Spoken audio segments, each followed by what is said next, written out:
do I have to call you Dad? I said, not if you don't have to. You know, I gave her that choice. You know what I mean? I gave her that choice. I said, I'm not trying to confuse you or anything. You know, she was like, no, it's not confusing. She said, well, I would rather call you Dad. You know what I'm saying? You look more like my dad anyway.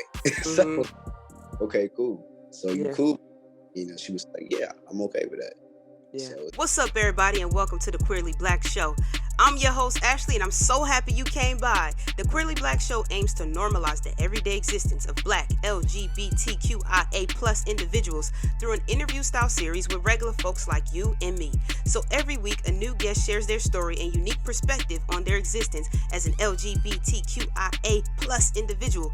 Thank you for tuning in, and make sure you subscribe, download, set your reminders to the podcast so you never miss an episode. Enjoy the show. Welcome back to another episode of the Queerly Blax Show. I'm your host, Ashley. I'm joined today by a very special guest. We got Makari in the building. Makari, introduce yourself to the people. How y'all doing? My name is Makari Roster. 29 years old. Transplant. I'm happy to be here. Hey, let's get it on. Hey, let's get it. Where you from? I'm from North Carolina originally. North Carolina. What part? Small town called Stovall, North Carolina. Oh, dope. And it's right on the edge of Virginia too, right there by Clarksville and Red Oak, Virginia. So all the areas are right there. It's all together. Dope. All right, let's get into it, man. Let's get into it. So when did you know that you when did you know that you might be different than everybody else? I want to say when I was about maybe in elementary school. So I guess the age range would be like maybe 10, 11. I felt a little different. Had little crushes on girls, changing my name to be, more masculine, acting like I was somebody else, just to tell them I was out of fear of saying like, hey, I like you, but that was my way of saying like, hey, I like you, but without really saying it, So that was that. Elementary school. Yeah. Nice. So when did you so at this time, elementary is pretty young, but did you already feel like you identified more as a man then, or when did that come into your journey? I did, but I didn't know what it was, of course. Even in middle school, I always felt different, so that's when I just started identifying as a masculine presenting woman, because I didn't really know, lesbian or stud back in the day. These terms we have now, I didn't know about that I can be who I am now. So, but I always, deeper down inside, I felt different. I always was running with the boys. I ain't want to be with the girls at all because I felt like I was part of them, Yeah. So when was your first kind of conversation about your sexuality? So coming out to your parents or having those conversations, and what did they look like? If we speaking on terms of coming out as a lesbian, back then, it was rough. I just started dressing more masculine, and back then, you couldn't do it. It was forbidden, especially in the country. You cannot do it. So it was really, I didn't even get to tell anybody but my aunt. I just told her, I was like, look, I'm not really happy. This is what I want to be. This is how I want to dress. You know what I mean? And she was like, well, do you. I support you, and we can go talk to your mom. That's when I was, like I said, it's coming out as lesbian then. But we did that, and it didn't go well for a while. But after a while, she got with the program, and it is what it is. Yeah. But if we speaking on terms of me coming out as a trans man now, that happened maybe, it's been like 2018. I wanted to change then. I wanted to identify as a male because I always still felt different, felt like something was missing. And so that's when I went on in this, I was like, hey, about last year, 2021, I was like, okay, I can't do this no more. I told my family, I'm 29 years old, so I told my family, I was like, this is what I'm going to do. I'm going to stick with it. Hopefully y'all stick around. If y'all don't, it is what it is. You know what I mean? Yeah. I was like, a corner, we all good. I explained to her, it's here. Yeah. Yeah, So going back to your coming out as a lesbian and being from the South, and that being hard, what kind of, were there other people around you that looked like you, or were you kind of like a lone wolf a little bit? it was a little bit of mixture. Um, I seen others that looked like me, then I didn't. Only when I moved to a bigger town, that's when I seen more people that looked like me, and I was like, yeah, this is what I've been wanting to do like for a while. But in the smaller town, nobody was doing that. They was, what they call us the baby studs back then. Yeah. But so yeah, it took me to move to broaden my horizon a little bit and seeing different people. So that's Yeah. what happened. Yeah. Where'd you get the confidence to do that before you moved? Like, where did that confidence come? Instead of like kind of going along with what everybody else is doing, where did the confidence come for you to just say, I want to dress a little different? Um, Actually, I ain't gonna lie, when I got the approval with my aunt, because I was tired of hiding and changing clothes, or I had to get my clothes back to my brothers and stuff like that. You know what I mean? I was tired of doing that for a while.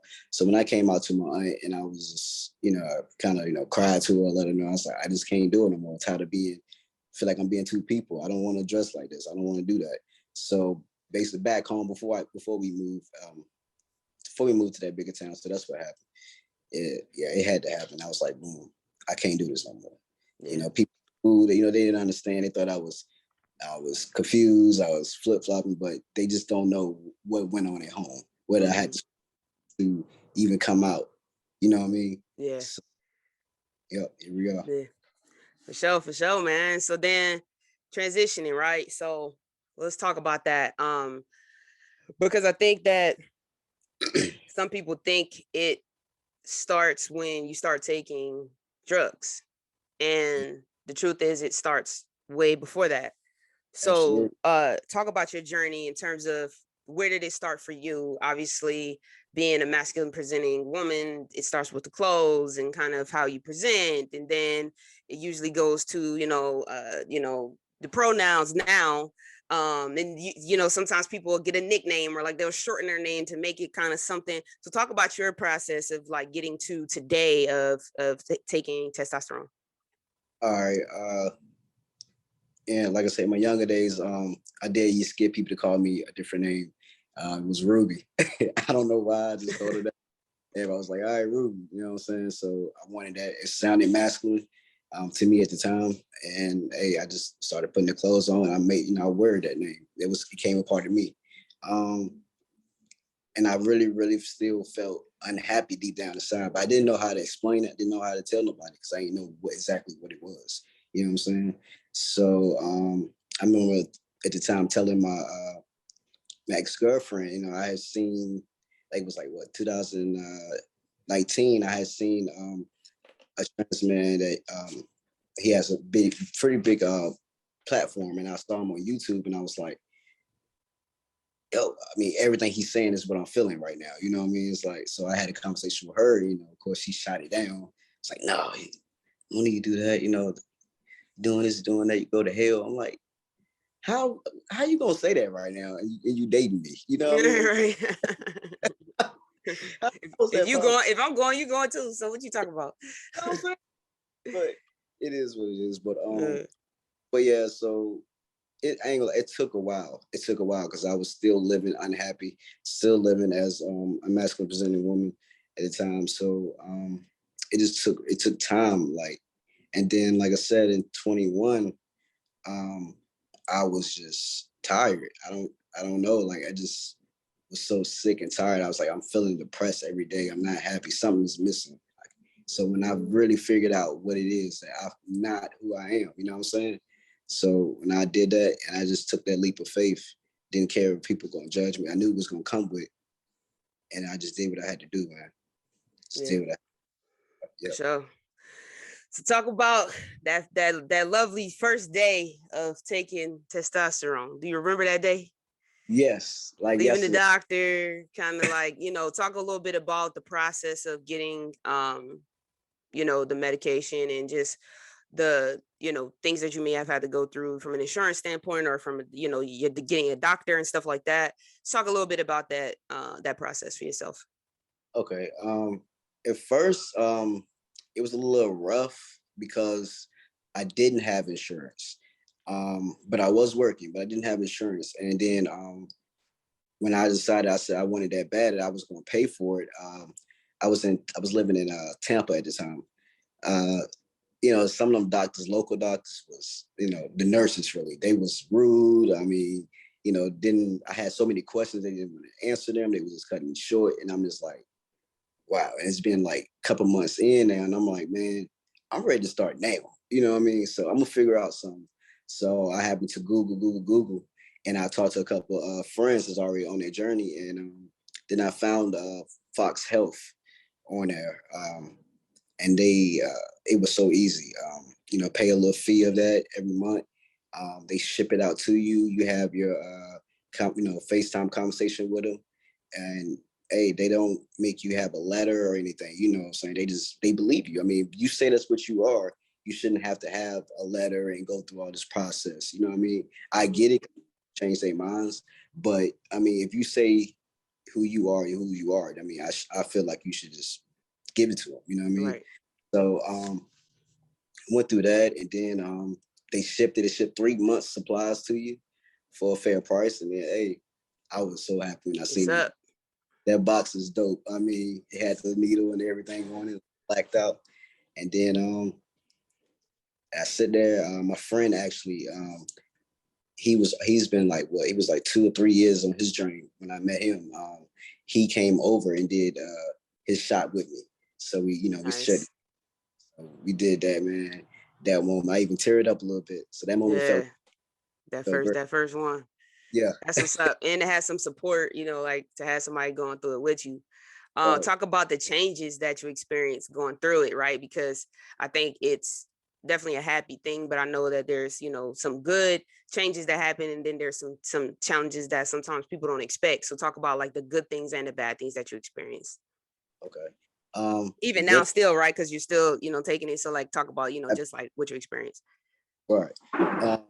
Good things, of course, just you get your voice changed. It don't happen to everybody, but you expect voice changing, more muscles, more facial hair. I mean, your face even gets like narrow more than round.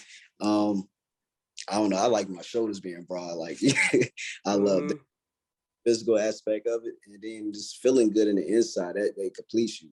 You know what I mean? Because it's becoming one. It's becoming one for you, with you. So it's like, man, it feels good. But the downside on it, now, you do have mood swings. You know what I mean? Like I sometimes I get moody. I don't want to deal with it. I was like, not today, I just can't do it. At first I didn't know how to handle it. I didn't know how to process it. It's like a teenager when they coming through. Hormones changing, yeah. Hormones changing. Everything is happening real fast. You like, man, what's going on? Why is this happening? Why is that happening? But now I get it. I understand. So I mean, it can be hard. And when I get like that, I get to myself, or I pray, or I rather speak to my therapist. And so just to get through the moments. Yeah. But that's the only really downside I have, me personally have for me, and I'm doing better with it now. I'm coping with it. So, and I know when I get like that, I just get to myself a little bit, take a deep breath, do what I got to do. I'm good. Yeah. That's dope. So now you have a daughter. Yes. Talk about your daughter. Is this your biological daughter? Did you have her previously? Yes, I had her 2014 on my birthday, actually. Oh, dope. You have the same birthday. Yeah, Lord. That's lit. How old is she? She's 7. Nice. That's what's up. Dang, you share a birthday. I don't think I ever met anybody who had the same birthday as their kid. Really? That's interesting. I tried to hold. I was like, and it's like, nah, she coming on. She now. coming. Yeah. No turn up birthdays for you no more. I'm gonna celebrate at night. Oh yeah. There you go. So talk about that. I mean, she's obviously young, so you know, what does that look like for her in terms of you and her's relationship, and then navigating through your transition and her obviously going through life and you know making friends and going through school and trying to figure life out herself. Talk about that process. Um, she's she's okay with it. At first, like she had a lot of questions for me. Like questions like, "Oh, I can't call you mom anymore," or "Why you want to do this? Can you please explain?" Or why do you feel like this? So she had a lot of questions. Very very curious lady, and I just had to sit her down and we just had a real conversation. Of course, I did it in somewhere she can understand, but and then after I sat her down and told her, and she got it, she was like, "Okay, so." But do I have to call you that? I said, not if you don't have to. I gave her that choice. What I mean? I gave her that choice. I said, I'm not trying to confuse you or anything. And, she was like, no, it's not confusing. She said, well, I would rather call you dad. I'm saying? You look more like my dad anyway. So, okay, cool. So you cool? She was like, yeah, I'm okay with that.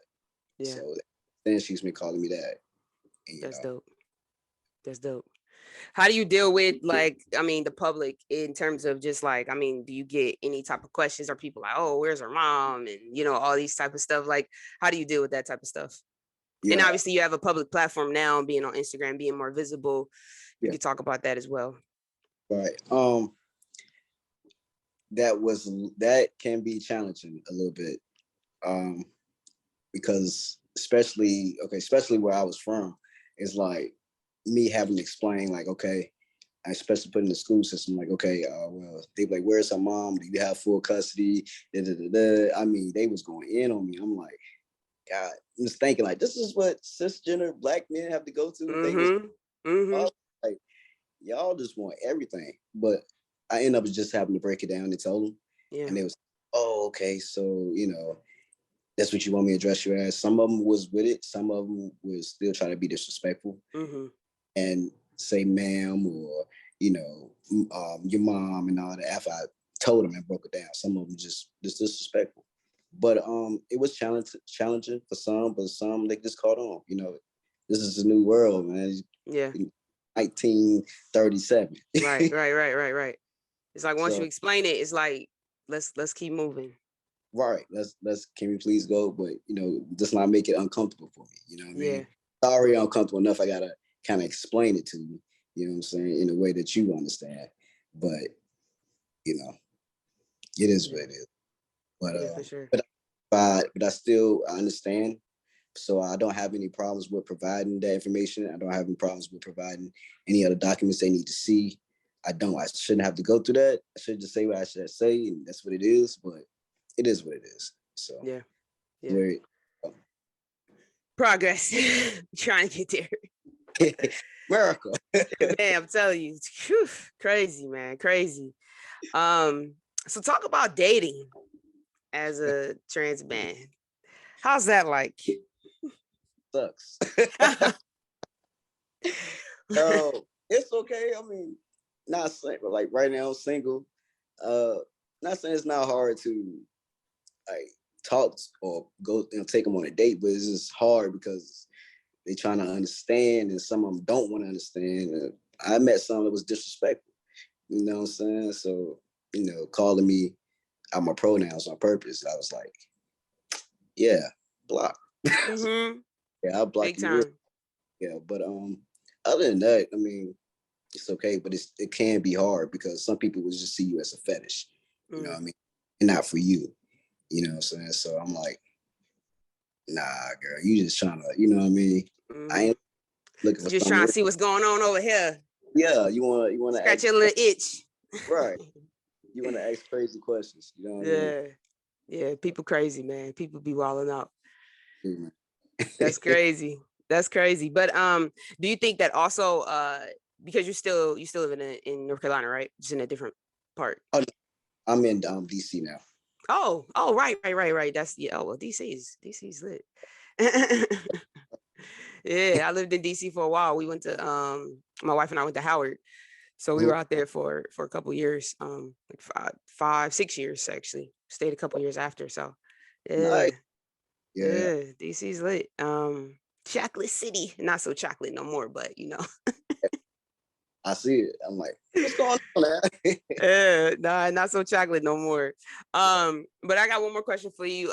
As we kind of wrap, I just want to ask you, just like based on everything that you've experienced, things that you've been through in your process, what advice would you have for somebody going through their own transition? um, hey, I say keep doing you and just stick it out, regardless of people. If you need help processing, get a therapist. If you don't feel safe, find somebody that's safe to talk to. Just be you, regardless of what somebody say. You know what I mean? Don't let them put you down. Yeah, Keep going. for sure. For sure, man. That's what's up, man. Hey, man, thank you again for coming through and sharing your story, man. It's super inspiring just to see people continuing to live in their truth and not be afraid of what the world might say and what people might think. And I think it's so empowering, you know, for us to keep just pushing forward, right, and just keep this thing going as hard as it is, you know. So thank you, seriously, thank you. Um, Man, tell the people where they can find you. Got me on Instagram at Ashaad 92, Facebook Ashaad Roaster. That's all I got. I don't do the Twitter and all that, but Word up. Hey, man. and you know, All right. Hey, Makari, thank you for coming through, man. Thank you for sharing your story. thank I'm you your for. host, Ashley. Y'all already noticed another episode of Queerly Blax Show. I'm going to catch y'all on the next one. Peace.